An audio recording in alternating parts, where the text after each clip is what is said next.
Part of the beauty of homeschooling is not only you can teach what you want, you can also teach when you want. You can cater it perfectly to the child. It sounds like people picked up a curriculum and tried to live up to it at home, and they can't do it. Firstly, because the parents are not teachers. They don't have the discipline of a teacher. And the children, being at home, are not accepting that kind of discipline or that kind of rigorous schedule. The beauty of homeschooling is that you take the child into consideration. In a classroom where there are 30 students, that's not really possible.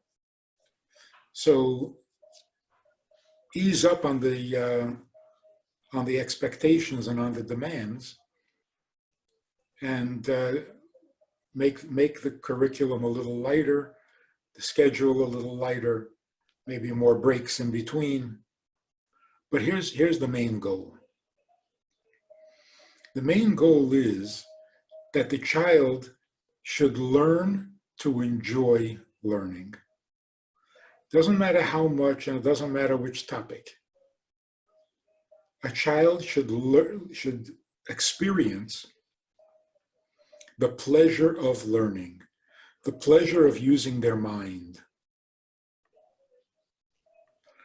Any topic, any subject, at any time of the day and for any amount of time, if it's enjoyable, if the child experiences having a brain and the enjoyment of using that brain, you are successfully educating this child.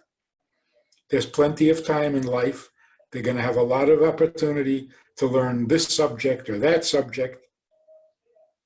The question is, will they see it as a pleasurable experience, or will they have to force themselves to study? So give yourself a different goal. You're not trying to make your kid into a scholar. You're not trying to master a subject. What you're trying to do, which again, schools maybe don't have the opportunity to do that. What you're trying to do is find the key to the child's enjoyment of learning, the pleasure of the brain. It's a great pleasure. It's a powerful pleasure. Unfortunately, many kids just never experience that. And to them, learning is a burden.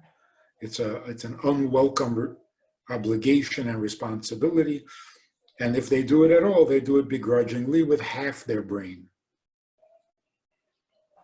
So set yourself a different goal. The goal is, let's enjoy learning. You have a lot of parents at home right now, and they're many of them are struggling. Practically, I want to, feature back to you again, straight out of this news article. But it's the same scenario, just change it around slightly for every family. One quote over here, I'm just pulling up, is they give the example of this child. They say the mother's a nurse, can't even begin to help her 8-year-old daughter with her schoolwork until after she gets home from work, and she's cleaned up from dinner, and her husband is working all day, and he spends most of his time on the phone in the basement with work, and this leaves the second grade child to take care of the 2-year-old sister. And I'm throwing that as the example because in many homes you have huge families. You have families where they may not even all be able to get on the Zoom classroom, or they may not be set up for it, or you have the crying baby in the background, you have the toddler screaming. How do you make a conducive learning environment even? That is a very practical and probably doable, solvable issue. Just don't be overwhelmed. There's room in the house. Work it out. Don't panic. The technical things, There are people who are much more practical than me, and they can suggest practical solutions. But the practical problems are the least of the difficulties. So ask someone who has successfully set up this online learning or homeschooling. It's doable. People are doing it. And there are many families, they love it. They dread going back to school. They'd much rather learn at their own pace, in the comfort of their own home, with the ability to run off and get a drink whenever they want. It's a pleasurable experience. And that's the main objective. Make it an enjoyable experience. For you too. If the parents are homeschooling and they are the teachers, enjoy it so that the child sees that it is enjoyable to learn, to teach, to think, to use your head. Turn the kid into a student. A student means someone who enjoys learning, so that eventually you'll find him picking up a book in his free time when he doesn't have to be. But there's something he wants to know. So he picks up a book. Now you've created a student. That's nachas. Practically, in older times, I think the innovation of a classroom setting is something more recent to the past 200 years. Yeah. I think before that, practically, if someone wanted to learn, so they would learn with a malamed, and they would have the malamed being the one who was teaching. So the question is, you have these Zoom schools going on. You have classrooms happening, and again, I have it for my own kid. You have the Zoom option, but for young kids especially, it's very difficult. It's very difficult. So the question, one of the questions that I have is, should you shy away from that and become more the teacher yourself if you're able to? Is that something that we should be pushing more, or should we try and stick to the routine that we had in the classroom? Whatever works.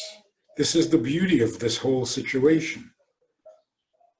Whatever works. It's your child. You try, something's not working, you try something else.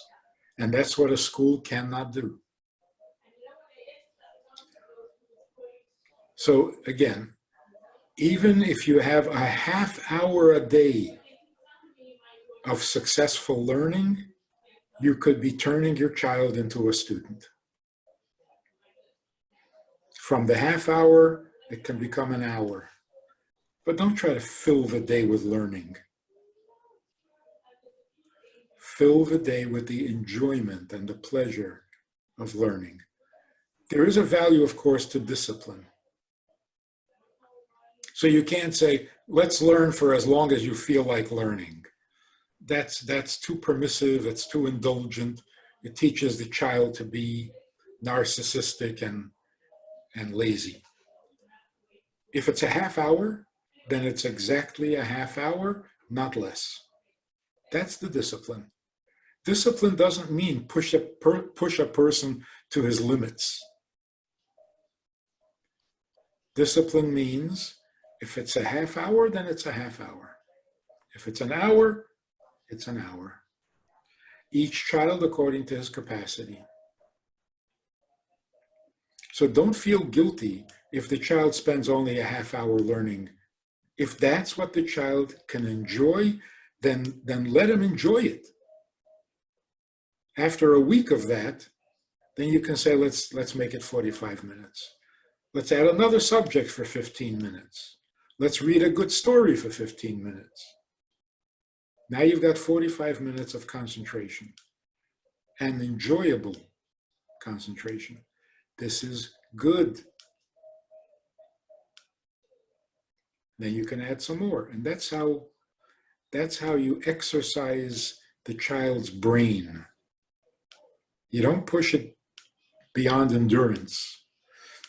You keep it within within the pleasurable range.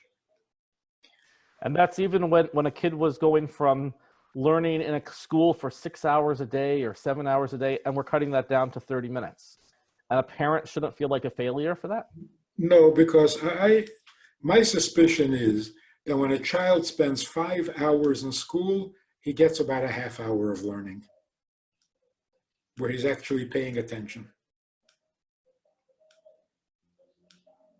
And the numbers might be off, but sitting in class for 5 hours doesn't mean you've learned for 5 hours. I know that from my experience in school. Yeah, it's very true. I can, from my childhood memories, I definitely can relate to that. That you're not learning every last second. Yeah. And that's why the homeschooling experience surprises people, because all of a sudden their child is really learning, and they're not spending as many hours. People are always saying, "I learned in 1 hour more than I learned in school for a week." That's because you're focused, because you want, because you're paying attention. A lot of time in school is daydreaming, resentful. I don't want to be here. So you don't really pay attention, even if you are trying. So a quality half hour at home can be better for a child than 5 hours in school. And by the way, I'm not sure why certain subjects are called secular. I think we're making a big mistake here. Is math a secular subject? Why? Why is it secular? I think because people perceive it as not sitting and learning the Gemara, and you're not sitting and learning Chumash. So it must be that it's something more, a worldly thought process. It's not part of yeshiva curriculum. That's true. But there are many things that are not part of yeshiva curriculum that are purely holy. We don't learn Tanakh. It's not part of yeshiva curriculum. You don't learn ksiva. You don't learn dikduk. But not because it's secular. I'm really not sure why. You're supposed to learn this in your free time. You're supposed to come to yeshiva already knowing these things. I don't know. But there's no reason to call math secular. I mean, you have a Gemara, and in the Gemara there is a number of prakim, right? 6, 8, 12. Those numbers are secular. We're talking about the prakim in the Masechta, psukim in the parsha. It's not secular. But again, it's not yeshiva curriculum. Okay. But if you're going to inspire your child to be a student, then the time that he spends studying math, which he enjoys, exercises his brain, teaches him to enjoy books, to enjoy reading, to enjoy thinking. This is really important stuff. In fact, I was speaking to some Malamdim of a yeshiva, and they were saying that the kids come to school in the morning. The first thing they do is daven, and then they learn Gemara. But the davening turns them off. You have to force them. You have to bribe them to get them to daven. So by the end of the davening, they're already tuned out. Their day is off to not a good. I'm relatable with my own 6-year-old that she's in a spot where davening is not the fun part of the day for her. And yet it's the beginning of the day. Exactly. Yeah. So they're asking, what can they do? I said, the first thing is stop davening with them. Stop it. Since when is that on the curriculum of a yeshiva? That we always assume the child comes to yeshiva already davened. We found out that most children don't. So, being very noble and very frum about it, the yeshivas decided that they have to get the kids to daven in the morning. Fine. It's not working. So I suggested, stop davening. Say Krishma with them. Learn with them one piece of the davening, like Ashrei. Learn what it means. Learn. That's what yeshiva is about.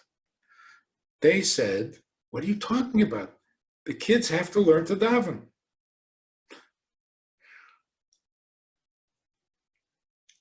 The way they're doing it now, are the kids learning to daven? They're learning to hate davening. What are you doing? What kind of education is this? This is a counterproductive education. This is how you teach children to daven? By making them hate it? Come on. At least don't do any damage. Same is true with all learning. Kids can't handle Gemara. Mostly because they got no introduction. They were unprepared. They don't know what's going on with these arguments, two different opinions. This one says yeah, this one says no. What are you supposed to do with this? They never learned that way before. They learned Chumash. Bereishis bara Elikim. Okay, I got it. But imagine that the Chumash says Bereishis bara Elikim, but maybe not. So you got to introduce this idea, this concept of machlokes, of two opinions, of debate. Many kids are not ready for this. And they don't understand what's going on. But nobody explains anything, just do it. Learn, sit and learn. That's the motto. Sit and learn. But if you see that it's turning them off, then how are you allowed to do this? How are you allowed to make kids hate learning? That's why this homeschooling is so good for many, many kids. It's the only way they're going to learn to enjoy learning. So that should be the main goal. And we're not worried that children are going to quote unquote fall behind. You know, when the school opens, I mean, and that's one of the concerns that you go to back to these articles. Even in outside of the Jewish system, schools are saying, well, what are we going to do when schools open back up? The kids have lost 3 months of school. What we planned to accomplish in those 3 months didn't happen. I think you just put your finger on the problem. The school is worried that the kids are behind. Behind what? Behind the curriculum you just made up out of the thin air? Where does this curriculum become sacred? So they're behind. So change the curriculum. It's the student that counts, not your curriculum. Really, I mean, it shows you what is wrong with schools. The school is more concerned with its schedule than with its students. Forget the curriculum. I'll tell you, the things that I benefited from most in yeshiva was one of the Rabbis that we had who was interested in training us to become better Jews and better people. And when he would see somebody do something wrong or thinking wrong or speaking wrong, he would say, close the Gemara. Almost like a punishment. Okay, now we got to straighten this out. Close the Gemara. When he would say, close the Gemara, I would wake up. Because now I knew we're going to hear something really meaningful. And it was wonderful. Oh, but if you close the Gemara, you're going to fall behind on the schedule. Close the Gemara. We have to talk about your character. You just said something very nasty to your friend. Close the Gemara. We need to talk.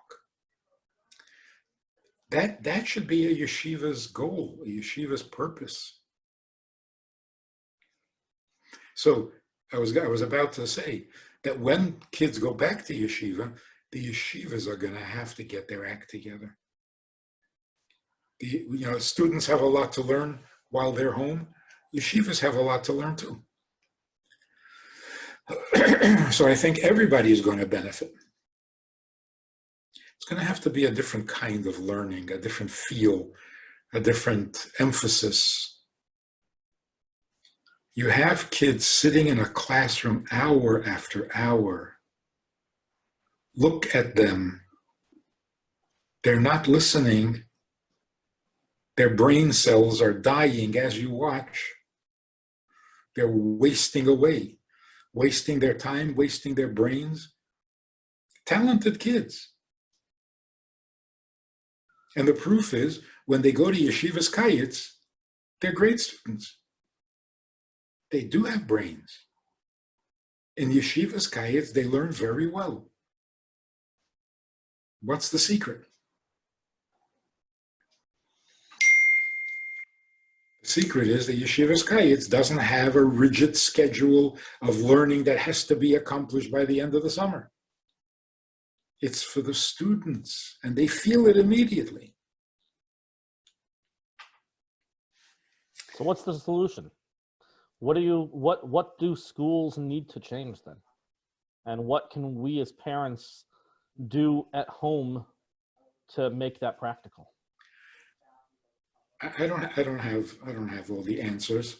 My school experience was not a positive one, but the bottom line, if the child is not enjoying school, you're doing something wrong.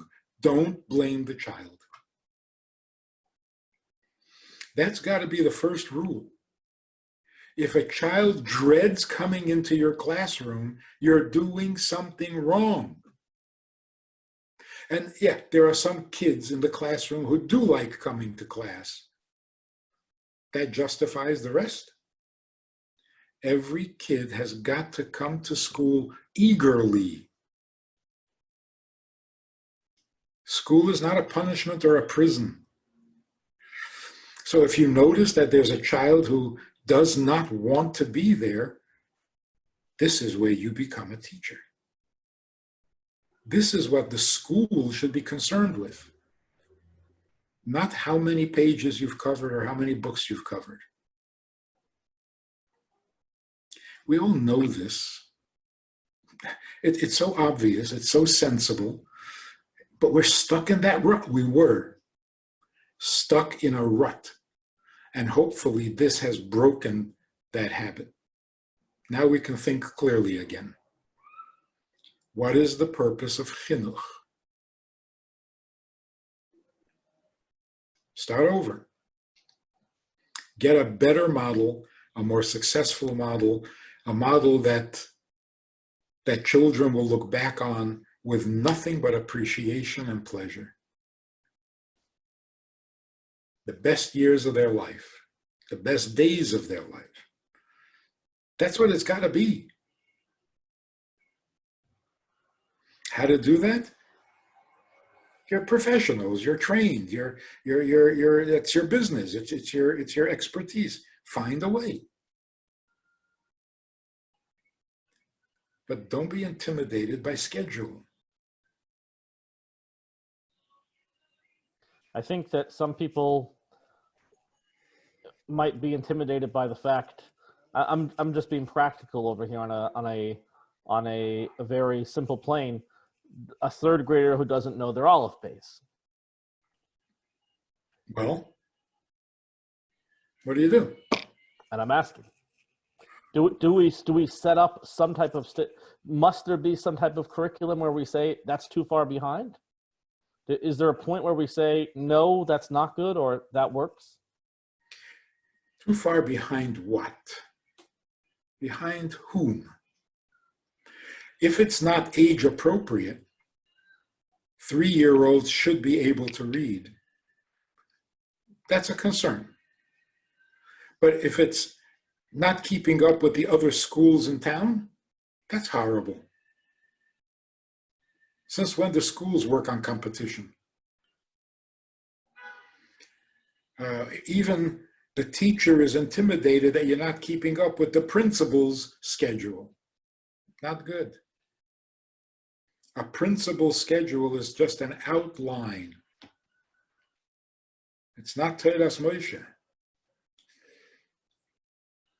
The teacher has to do what is best for his students, as closely as he could get to the school's curriculum, but not to be enslaved by it. So if a kid is 3 years old and all 3-year-olds can already read and this child can't, well, do something to bring him up to his age level, to his own potential. And if he's a special needs, well, that's what special needs means. You don't teach him the way you teach others, you teach him the way he needs to be taught. I mean, this is all so reasonable. It's just that the structure of a school imposes some arbitrary and artificial rules that are not beneficial to the student. So create different rules. You made up the first set, make up a better set. And if it's slower than the next school, what kind of competition is this? The main purpose of yeshiva is that children should love to learn, so that when they're a little older and they have some free time, they'll actually enjoy picking up a sefer on their own when nobody's looking. That's the result of a good chinuch. You see, Bachrim will come out of yeshiva where they were okay, they were good students, nobody's complaining. But when they have free time, like in the summer, they would not even think of picking up a book. Not interested. Why? Very valid question. Very valid question. Yeah. And it's not like, they're not scholarly. Some kids are scholarly. Some people are not scholarly. They're not bookish. There are so many topics that it's not possible that there isn't at least one topic that an average kid, not the scholarly type, an average kid who spent an entire year sitting in your classroom, nothing, not Gemara, not Halacha, not Chassidus, not Asicha, not Pirkei Avos, nothing.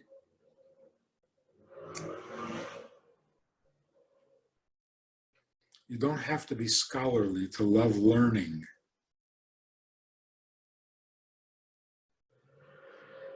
And people used to complain in the olden days back in Europe and in the early years in America, kids went to yeshiva and then they dropped out to go to college. The parents were very happy. The students were very happy. The rabbis were a little disappointed. But look at the dynamic that's going on. The yeshiva trained them to love learning. So when they were finished with yeshiva, with the obligation of being in yeshiva, what did they choose to do? Learn. So they went to college, where they used to learn stuff, not to party campuses. So the yeshiva taught them to learn. The yeshiva taught them to use their minds. The yeshiva taught them to love it. And then they went and invested all of that into the secular. And that's why they excelled. Hopefully that's not going to happen. When a kid learns to love learning and he has some spare time, he'll pick up a sefer. Why give it away? So you would advocate that it's better for parents, especially with limited time, spend 20, 30 minutes a day per child, give them that one-on-one, not worry about what others are doing or what you're accomplishing, if you're keeping up with the Jones, to use that word. If that's far better and maybe more productive than trying to push them onto those Zoom classrooms or Zoom situations. See, we're upset when a school doesn't adjust. You see your students sitting there with that blank look in their eyes. They're not listening. They're not, day after day after day. Adjust. Look at what's happening and adjust. We're demanding that of a school. When the kid is home in your own house, take a look at what's going on and adjust. If the Zoom is not working for them, forget it. Do what works. This should not be torture.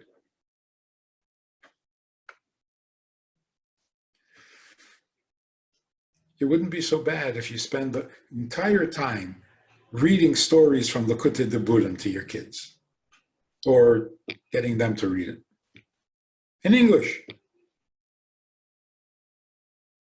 They'll come away with such good information, with such inspiring. What's better than that? They're not going to pass their smicha test. They're not going to be rabbis anyway.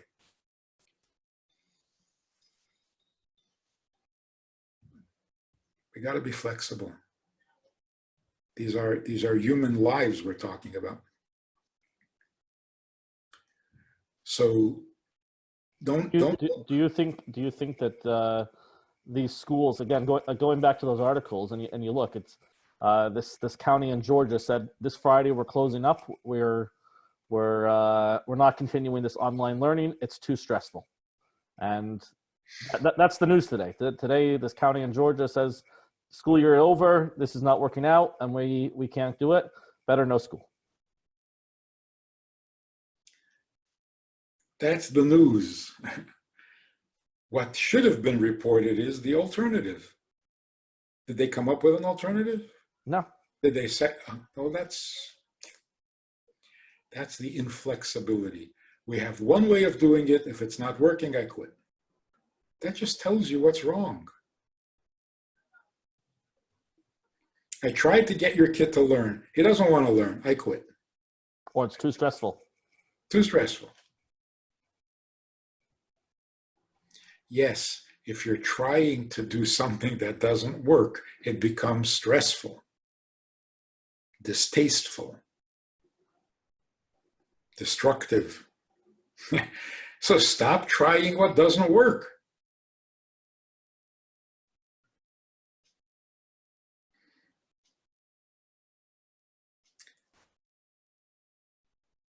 If the teacher is not enjoying the classroom, nobody will enjoy the classroom. What is that? Rocket science? Soon as the teacher does not enjoy walking into the classroom, you have to change. You can say, well, let's find a way to get the teacher to enjoy. Okay, that would be a change. And if that doesn't happen, something's got to change. You don't just push on day after day of a kid's life being miserable in school. It's sinful.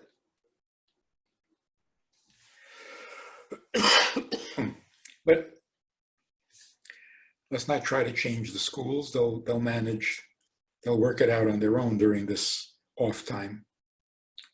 But going back to the homeschooling, with your own children, you can try all sorts of things until you find the right button. And whatever that button is, it's perfect for your child. So you do it. You certainly don't have to satisfy any curriculums or timetables or schedules.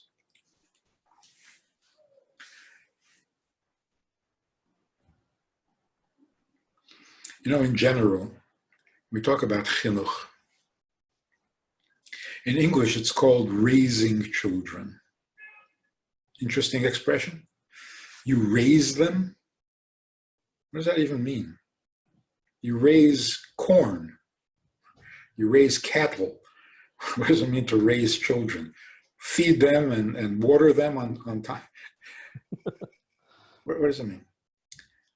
Raising children means that every child is born with a certain experience of pleasure. Most kids, the pleasure that they experience is being held and being fed.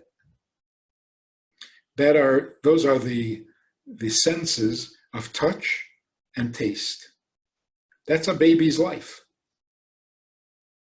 The pleasure of life for a baby is what he touches and what he tastes. Raising a child means you can't let that remain. You can't let the child stay at that level of pleasure.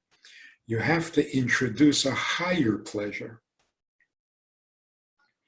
Raise the child to the pleasures that are higher than taste and touch. That's called raising a child. For most children, most societies, most cultures, the pleasure that we introduce to a child that is higher, the next step up from taste and touch, is sound, music. We sing to children. We get children to sing, to clap along, to enjoy music. Why? It's an improvement over eating. Very often, the custom is to sing at the table. While you're experiencing the pleasures of taste, be aware that there's a higher pleasure. Let's also sing. Enjoy the pleasure of music. Yes, so that you're not completely absorbed in the pleasure of the food. What would be a higher pleasure after music? Soul, I don't know, something. Kindness. Isn't it? I mean, it's instinctive almost. What do we tell children, 3, 4 years old? We read them stories of what? Of people who were kind, of people who were heroic, of people who were courageous, of people who were very smart. The pleasure of goodness, of good character, of good qualities, and look at the pleasure on the child's face when he likes a story. It's much greater than the pleasure of the food that he just ate. That's called raising a child. What is a pleasure higher than good character? The pleasure of learning. Good character is the heart. Good learning is the brain, the mind. If you teach a child to love learning before they learn to love goodness, you might be creating a dangerous monster. A brilliant kid who doesn't know what good means. So you don't skip steps. There's a ladder, and each step is important as you climb that ladder.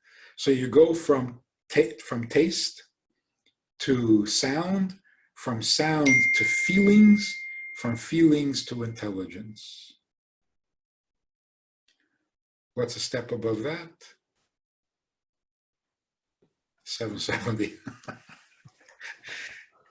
Now you have to learn to have pleasure in godliness. That's a chassid.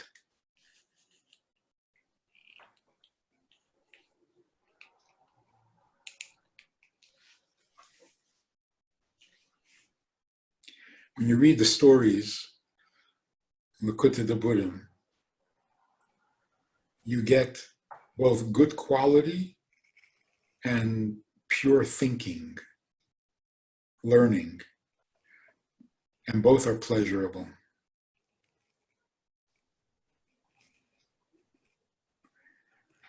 I saw this past Shabbos.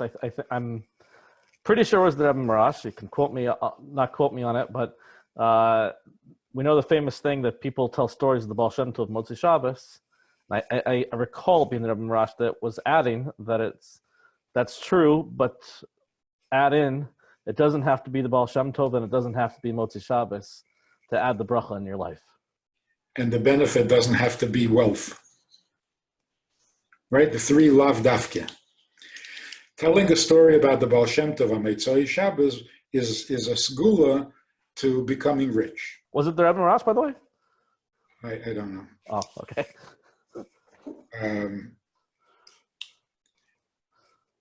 So all three things are lav dafke. It's not only the Baal Shem Tov, but any tzaddik. It's not only by Malava Malka, but any time of the week. And what it's good for is not only to become rich, it's good for many things. It has many benefits. So the Likutei Deburim, it speaks to your heart, it speaks to your brain, and it's pure godliness.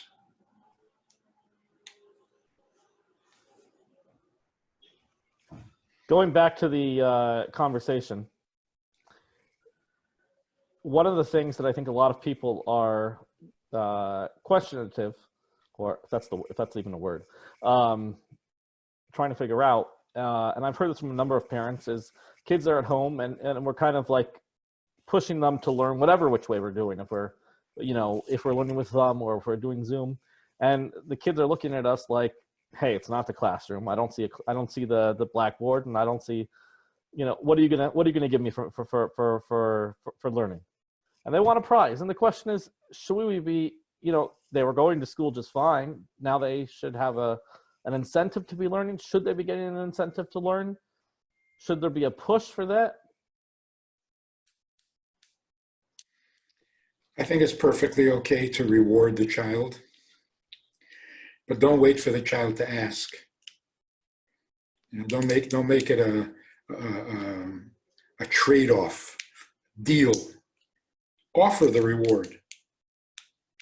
Let's learn this, and then we'll enjoy pizza. Then we'll enjoy a drive or whatever it is that they want. Whatever we can enjoy during these times. Yeah. So any way in which we can make their experience positive, even by association. If they remember, looking back at it, they remember that when they learned for a half hour, you gave them pizza, or you gave them chocolate, or whatever it is. That is a pleasurable memory. It's a positive reinforcement. And it makes the learning a little more enjoyable too, because, it kind of rubs off on. So you don't want to make learning conditional on reward. You want to spoil the child. But if it enhances the experience, that's good. In a short time, you can probably wean the child away from the reward. They're not going to need it anymore. Besides, it'll get boring. Again, pizza? Yeah. And it's a famous Rambam. You start with little things and you move, you change around. But yeah. Another question, I think, and I've heard this from a lot of people, it's debated so heavily, is for those that are sticking with Zoom or online, there's a lot of people calling that these online situations, they're dangerous. We shouldn't be using Zoom. We shouldn't be allowing the kids on the internet. We shouldn't be allowing. What are your feelings on that? I think the opposite is true. The more you use the internet for holy things, good things, healthy things, the less misuse is going to happen. It never works to fight the evil. You got to outsmart it. You got to rise above it. You got to transform it, harness it. Fighting it is never successful. We keep trying that. So if there has never been internet in the house, if the child is unaware of it and doesn't run to his friend's house to go online at every opportunity, then why would you want to introduce it? But once the word is out, once your child knows there's an internet, the next thing he needs to know is the positive uses of that internet. That is the healthiest, best way to protect the child from the internet. Yeah, somebody pointed out, there are alcoholics who are Jewish. Jews are not immune to alcoholism. But it's very interesting. You never see a Jew getting drunk on wine. You don't see Jewish winos. Jews get drunk on expensive scotch. Why is that? Probably because we don't use scotch to make Kiddush. We use wine. So in the subconscious mind of a Jew, wine? You're going to sit there and drink wine in the middle of the week? So you see the association. In the mind of a Jew, wine is Kiddush. You don't get drunk on wine. If in a child's mind, internet means learning, you're protecting the child, not endangering. It's the best protection.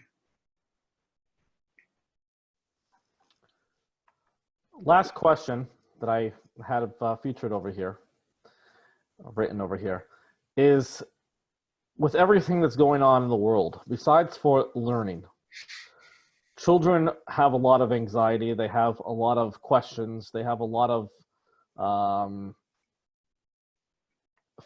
fears. They have a lot going on at home. Kids are not playing with other kids.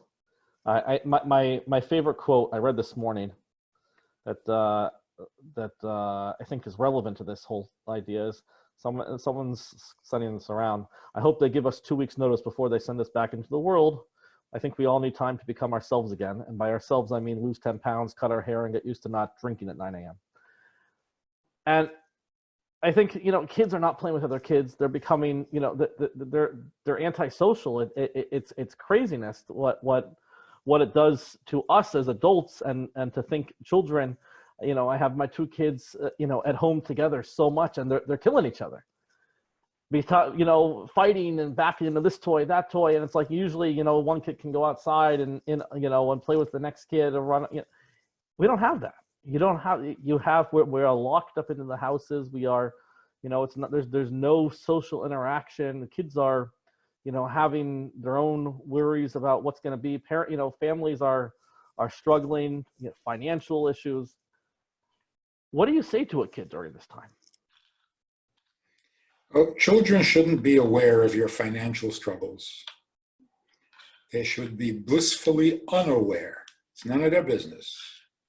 You're going to take care of them. They're not going to starve. They're not going to be homeless. They shouldn't know what you're worried about or how much you're worried. It's really, you got to protect them from that. Also, this is a good opportunity to teach siblings how to treat each other.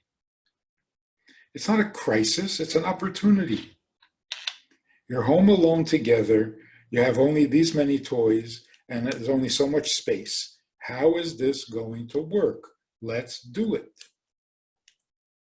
Let's do it right. Let's be good about it. It's a perfect learning opportunity.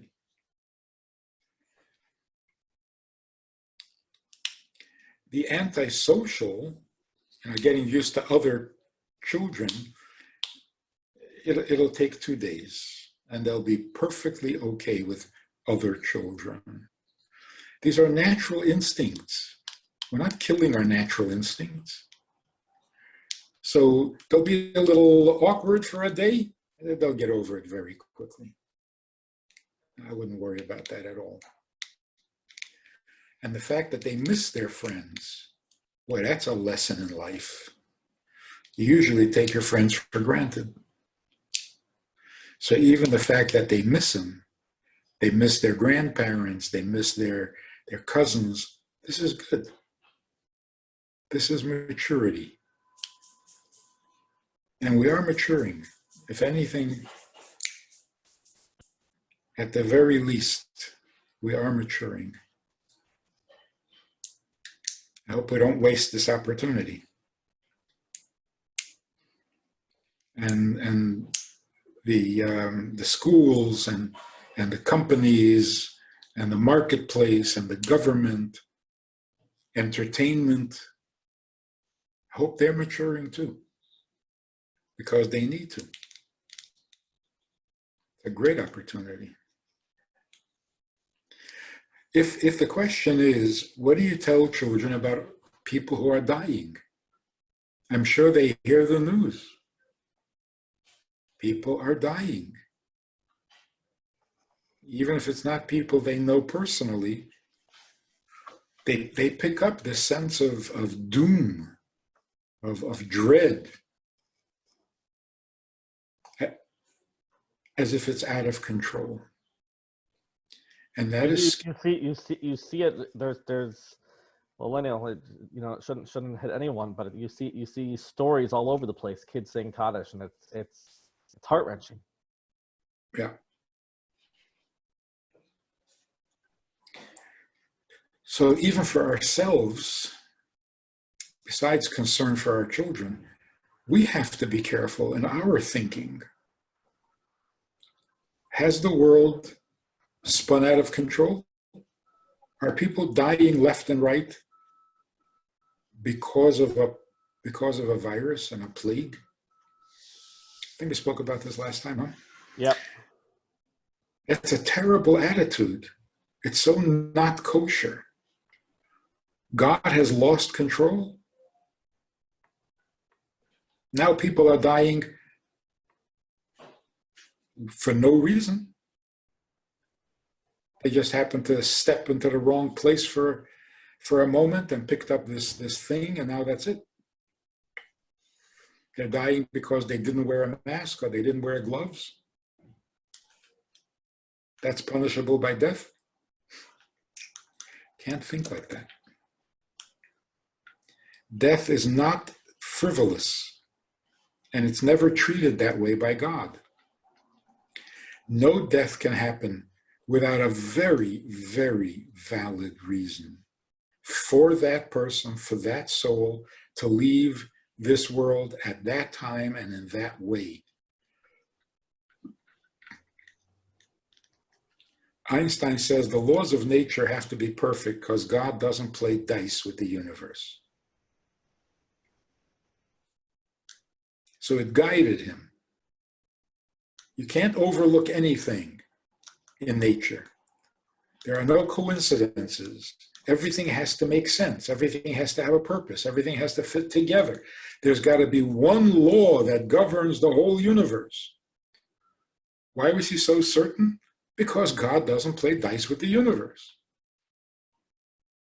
If that's true of the universe, it's certainly true of the human life. There's nothing careless or accidental or incidental about any death or about any birth. Life comes very meaningful, very purposeful, and life leaves the same way. So to say, it's out of control, people are just dying. No. No, that's not true. It's never true.